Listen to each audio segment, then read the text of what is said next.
നമസ്കാരം. പ്രധാന വാർത്തകൾ. തന്തൈ പെരിയാർ സ്മാരകം നാടിന് സമർപ്പിച്ച സ്റ്റാലിനും പിണറായിയും. തമിഴ്നാട് സർക്കാരിന്റെ വൈക്കം സത്യാഗ്രഹ ശതാബ്ദി ആഘോഷങ്ങൾക്ക് സമാപനം. തന്തൈ പെരിയാറിന്റെ നവീകരിച്ച സ്മാരകം തമിഴ്നാട് മുഖ്യമന്ത്രി എം.കെ. സ്റ്റാലിൻ ഉദ്ഘാടനം ചെയ്തു. വൈക്കം ബീച്ച് മൈതാനിയിലെ പരിപാടിയിൽ മുഖ്യമന്ത്രി പിണറായി വിജയൻ അധ്യക്ഷനായി. സ്മാരകത്തിൽ ഇരു നേതാക്കന്മാരും പുഷ്പാർച്ചന നടത്തി. നവീകരിച്ച സ്മാരകത്തിന്റെ ഉദ്ഘാടനത്തിന് പിന്നാലെ ഇരു നേതാക്കന്മാരും പെരിയാർ മ്യൂസിയത്തിൽ സന്ദർശനം നടത്തി. തമിഴ്നാട്ടിൽ നിന്നും നിരവധി പ്രതിനിധികൾ പരിപാടിയിൽ പങ്കെടുത്തു. വൈക്കം വലിയ കവലയിൽ 84 സെന്റിലാണ് തന്തൈ പെരിയാർ സ്മാരകം സ്ഥിതി ചെയ്യുന്നത്. പെരിയാറിന്റെ പ്രതിമ, മ്യൂസിയം, ലൈബ്രറി എന്നിവയാണ് ഇവിടെയുള്ളത്. നഗരമധ്യത്തിലെ ക്ഷേത്രത്തിൽ ഭണ്ഡാരമോഷണം. കഴിഞ്ഞ ദിവസം രാത്രി 8:45 വരെ ജീവനക്കാർ ക്ഷേത്രത്തിലുണ്ടായിരുന്നു.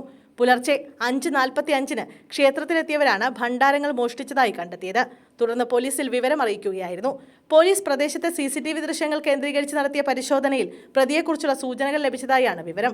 പാവാമണി റോഡ് ഭാഗത്ത് നിന്ന് പ്രതി ക്ഷേത്ര പരിസരത്തേക്ക് എത്തുന്ന ദൃശ്യങ്ങൾ പോലീസിന് ലഭിച്ചിട്ടുണ്ട്. ഡോഗ് സ്ക്വാഡ്, വിരലടയാള വിദഗ്ധർ എന്നിവർ സ്ഥലത്ത് പരിശോധന നടത്തി. ഇതിനിടെ സമീപത്തെ ഓടയിൽ പുല്ലുകൊണ്ട് മൂടിയ നിലയിൽ 2 ഭണ്ഡാരങ്ങൾ സിറ്റി ഫിംഗർ പ്രിന്റ് ബ്യൂറോയിലെ ഉദ്യോഗസ്ഥർ സുധീർ കണ്ടെത്തി. കഴിഞ്ഞ വർഷവും ഈ ക്ഷേത്രത്തിൽ മോഷണം നടന്നിരുന്നു. ഓട്ടോ വിളിച്ച യാത്രക്കാരൻ മീറ്റർ ഇടാൻ പറഞ്ഞത് ഇഷ്ടമാകാത്തതിനെ തുടർന്ന് യാത്രികനെ ഇറക്കിവിട്ട ഡ്രൈവറുടെ ലൈസൻസ് സസ്പെൻഡ് ചെയ്തു. കൊല്ലം RTO ഓഫീസിലെ അസിസ്റ്റന്റ് മോട്ടോർ വെഹിക്കിൾ ഇൻസ്പെക്ടറെയാണ് ഓട്ടോ ഡ്രൈവർ നടു റോഡിൽ ഇറക്കിവിട്ടത്.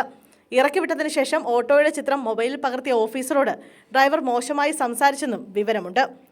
മോട്ടോർ വെഹിക്കിൾ ഇൻസ്പെക്ടറാണെന്ന് അറിയാതെയായിരുന്നു ഡ്രൈവറുടെ ഇടപെടൽ. നെടുമ്പാശ്ശേരി സ്വദേശി VC സുരേഷ് കുമാറിന്റെ ലൈസൻസാണ് സസ്പെൻഡ് ചെയ്തത്. ഇതിനു പുറമെ ഓട്ടോ പിടികൂടിയ മോട്ടോർ വാഹന വകുപ്പ് പിഴയും ചുമത്തിയിട്ടുണ്ട്. നെടുമ്പാശ്ശേരി വിമാനത്താവളത്തിൽ നിന്നും അത്താണി ഭാഗത്തേക്കാണ് ഉദ്യോഗസ്ഥൻ ഓട്ടോ വിളിച്ചത്. യാത്രാക്കൂലിയായി 180 രൂപ ആവശ്യപ്പെട്ട ഡ്രൈവറോട് 5 കിലോമീറ്റർ താഴെയുള്ള ഓട്ടമായതിനാൽ 150 രൂപ തരാമെന്ന് ഉദ്യോഗസ്ഥൻ പറഞ്ഞു. ഡ്രൈവർ സമ്മതിക്കാത്തതിനെ തുടർന്ന് മീറ്റർ ഇടാൻ ഉദ്യോഗസ്ഥൻ ആവശ്യപ്പെടുകയായിരുന്നു. ഇതിൽ പ്രകോപിതനായ ഡ്രൈവർ ഉദ്യോഗസ്ഥനെ ഓട്ടോയിൽ നിന്നും ഇറക്കിവിട്ടു. ഡ്രൈവർ യൂണിഫോം ധരിക്കാതെയാണ് ഓട്ടോ ഓടിക്കാനെത്തിയത്.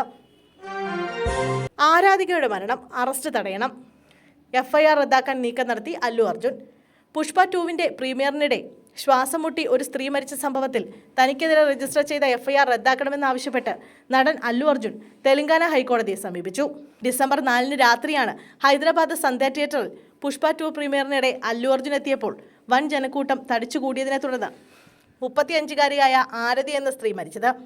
8 വയസ്സുള്ള മകൻ ഇപ്പോഴും ഗുരുതരാവസ്ഥയിൽ ആശുപത്രിയിലാണ്. ആലപ്പുഴ ജില്ലയിലെ 4 താലൂക്കുകളിൽ നാളെ അവധി.